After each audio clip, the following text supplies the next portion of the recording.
Dieu que les questions sont nombreuses ce matin, je suis ravi de vous retrouver et de retrouver donc Jean-Christophe Cambadélis. Est-ce que l'arrivée de Manuel Valls à Matignon, suspense, est pour vous une bonne chose? Ce qui est une bonne chose, c'est la déclaration du président de la République.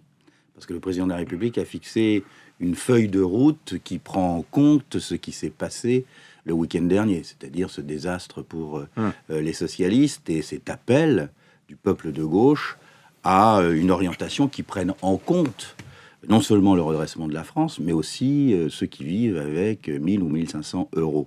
Et dans ce qu'a dit le président de la République, qui pour la première fois, pour un président de la République, a dit qu'il assumait personnellement... En gros, il a dit que rien ne marchait, quoi.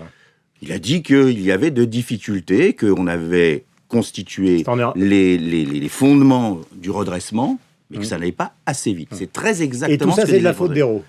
Non, c'est pas ce qu'il a dit d'ailleurs. Puis il a pris soin. Enfin, le résultat, c'est quand même Hérault qui part et Valls qui rentre. Non, mais il a pris soin, le président de la République, de dire qu'il prenait personnellement la responsabilité de ce qui s'était passé. Bien.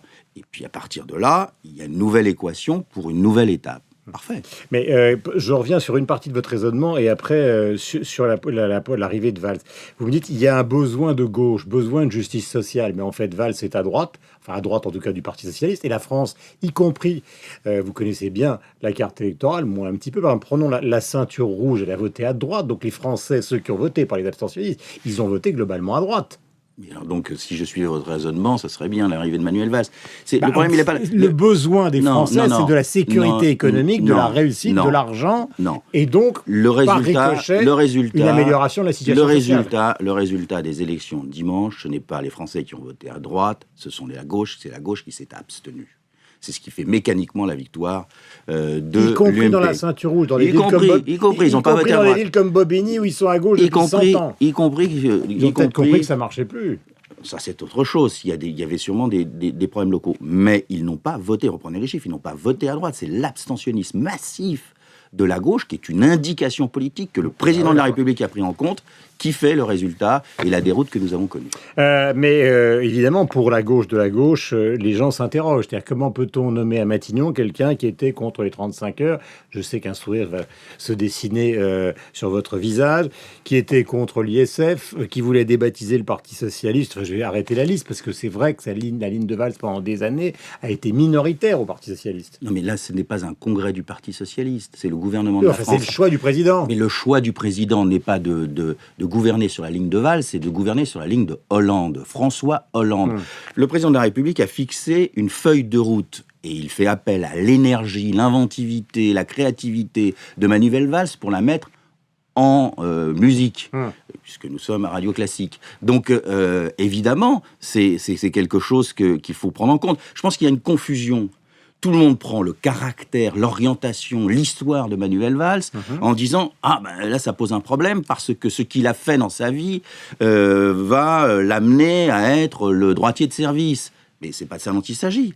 Ce qu'il s'agit, c'est de mettre en mouvement la feuille de route de François Hollande. Mais avec Jean-Marc Ayrault, François Hollande, comme ça a existé pour beaucoup de présidents de la République, il était politiquement tranquille. Avec Manuel Valls, reconnaissez qu'il le sera moins, puisque dès 2009, il a avoué ses ambitions présidentielles. On prête beaucoup de choses à Manuel Valls. Moi qui le connais depuis la faculté, il a toujours été loyal. Et je pense qu'il le sera aussi. D'abord, il n'a pas de marge de manœuvre pour faire autre chose. Il faut la réussite. Et sa réussite, c'est la réussite de la France. Et c'est aussi la réussite de François Hollande. Donc à aucun moment, il y aura une sorte de concurrence qui s'installera, parce que vous savez que c'est une tradition de la 5e, vous la connaissez. C'est une tradition de la 5e. Jacques Chirac avec Giscard, Balladur avec Chirac, Rocard avec Mitterrand, Villepin avec Chirac et Sarkozy. Manuel Valls. Tous ceux qui rentrent à Matignon n'ont qu'une seule obsession, rentrer à l'Élysée et pouf dans l'eau. Oui, voilà, vous avez résumé. Sauf deux. Vous avez résumé. Chirac et Pompidou. Oui, après un passage en laissant sa place pour Jacques Chirac. Bon, ça n'a jamais marché. Et Manuel Valls est suffisamment fin politique pour savoir que ceci ne fonctionne pas, que sa réussite est la réussite de François Hollande, et la réussite de François Hollande, c'est la réussite de la gauche. Question, puisque vous le connaissez bien, on a beaucoup écrit partout que c'est une sorte de Sarko de gauche. Je parle justement dans les méthodes, dans le comportement, etc., etc. Est-ce que cette comparaison, vous qui le connaissez depuis des années, vous paraît justifiée? Il n'y a qu'un point commun, c'est l'énergie. Pour le reste, ça n'a strictement rien à voir. Manuel Valls est d'un certain point de vue, alors c'est le reproche qu'on lui fait aujourd'hui, cohérent par rapport à une orientation. Il a toujours défendu une orientation, il était très minoritaire au sein du Parti Socialiste, il a été très minoritaire dans les primaires, qui ont désigné François Hollande comme candidat et qui ont mis très loin devant Martine Aubry. Donc c'est quelqu'un qui a une certaine cohérence, une certaine vision de la vie, alors que je pense que d'un certain point de vue, l'ancien président de la République est pour le moins plus pragmatique. Est-ce que ça veut dire pour vous quand même qu'il va y avoir des difficultés avec le Parti Socialiste? Julien Drey dit, sur le plan de l'autorité, très bien, sur le plan du social et de la liaison avec la gauche, c'est pas terrible. Si, encore une fois, on conçoit le gouvernement comme un congrès du Parti Socialiste, je comprends qu'on s'étonne, on s'offusque, on s'interroge.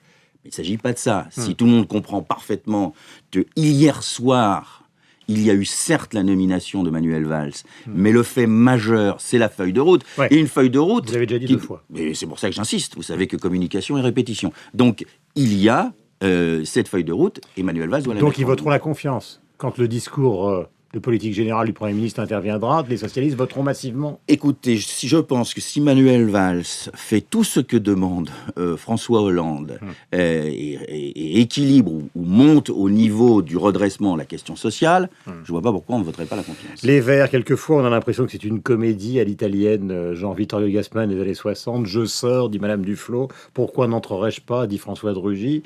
C'est quand même un cirque insensé. Là, je ne suis pas. Non, mais vous pouvez avoir le sourire de. Oui, mais vous savez, nous sommes dans un Pax pour le pire et le meilleur avec nos amis écologistes. Ils fonctionnent comme cela. À chaque fois, on est tous très étonnés, mais c'est une formation politique qui débat beaucoup. En fait, Duflot, elle n'a que des problèmes de relations personnelles avec Valls. Fondamentalement. Non, vous pouvez pas dire ça. Les tweets de son compagnon au moment de l'affaire Leonarda, enfin tout ça a été... Je pense pas. Je pense qu'il y a des désaccords sur l'ampleur de la transition énergétique, qu'il y a des désaccords sur les problèmes de société. Je note, par exemple, que le président de la République, dans sa feuille de route, 3e fois, n'a pas cité une seule fois les problèmes de société. Bon, je crois qu'on est dans une pause sur ces sujets-là.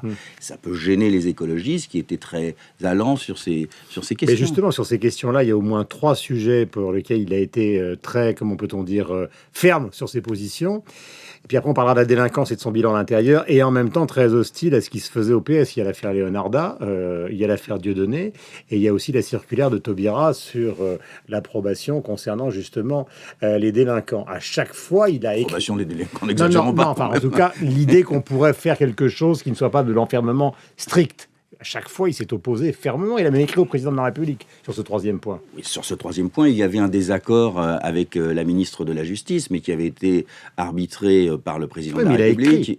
Évidemment, il a écrit. Mais en dernière analyse, sous la Ve République, c'est le président qui tranche. Ce n'est pas... Si c'était le Premier ministre qui gouvernait à la place du président, ça se saurait. On n'est pas sous la 4e République. Donc, on est sous la 5e. Donc, en dernière analyse, c'est le président qui est garant de l'équilibre de la politique gouvernementale. Mais c'est pour en arriver à cette question de fond. Est-ce que vous n'avez pas le sentiment, vous, l'homme d'expérience, qu'une partie symbolique de la gauche, avec l'arrivée de Manuel Valls à Matignon, et ne me répondez pas sur François Hollande, c'est au fond la mort d'une certaine forme de gauche classique, de Jaurès. Alors, je sais qu'il aime beaucoup Clémenceau, mais Jaurès, Blum, et même Mitterrand, ça n'a aucun rapport avec ce côté Blair catalan qu'Emmanuel Valls. Ce qui n'est pas d'ailleurs désagréable du tout de mon point de vue. Oui, j'entends bien. C'est une évidence je crois de génération, de comportement et de ligne politique. Oui, mais je pense qu'il y a des éléments politiques qu'il faut prendre en compte et que Manuel Valls prendra en compte. La gauche reste la gauche.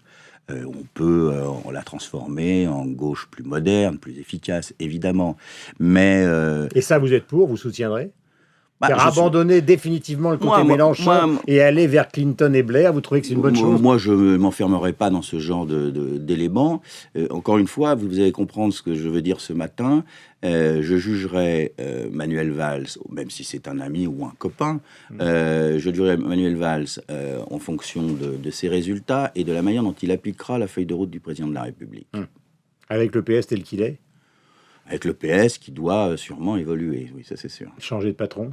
Changer de patron, c'est peut-être pas le moment, puisque nous sommes dans la campagne des élections européennes, qui commence pour nous et qui est très importante pour l'Europe, parce qu'on voit bien que s'il n'y a pas de réorientation en Europe, et si Martin Schulz ne devient pas président de la Commission, on aura quelques difficultés pour la suite. À droite, même si ce matin, le Figaro regarde l'arrivée de Manuel Valls avec un certain intérêt, il y a quand même une ligne de fracture fondamentale, c'est de dire c'est un excellent communicant, mais alors les résultats au ministère de l'Intérieur sont pas terribles, même s'il a essayé de changer les statistiques. C'est ça le grand argument. Au fond, c'est un type d'autorité qui communique bien, mais qui n'a pas les résultats qu'on lui prête. Bon, vous savez, en 2 ans, au ministère de l'Intérieur, la première année, on s'installe, la deuxième année, on fait les réformes, la troisième année, on doit pouvoir récolter. Malheureusement, il n'aura pas de troisième année. On verra ce que fera le prochain ministre de l'Intérieur, s'il continuera dans le sens de Manuel Valls. Je pense que tout ça, c'est des polémiques et que la droite ne sait pas comment... cambriolage par jour, c'est pas une polémique. Mais non, des polémiques sur les résultats. Mais vous savez, je pense que la droite ne sait pas comment prendre Manuel Valls, parce qu'il s'est passé quelque chose. C'est que Manuel Valls correspond à ce que tout le monde dit aujourd'hui sur l'échiquier politique, en termes de symbolique et non pas en termes de pratique. Je continue mon raisonnement. Et c'est le président de la République qui a fait un pas à gauche.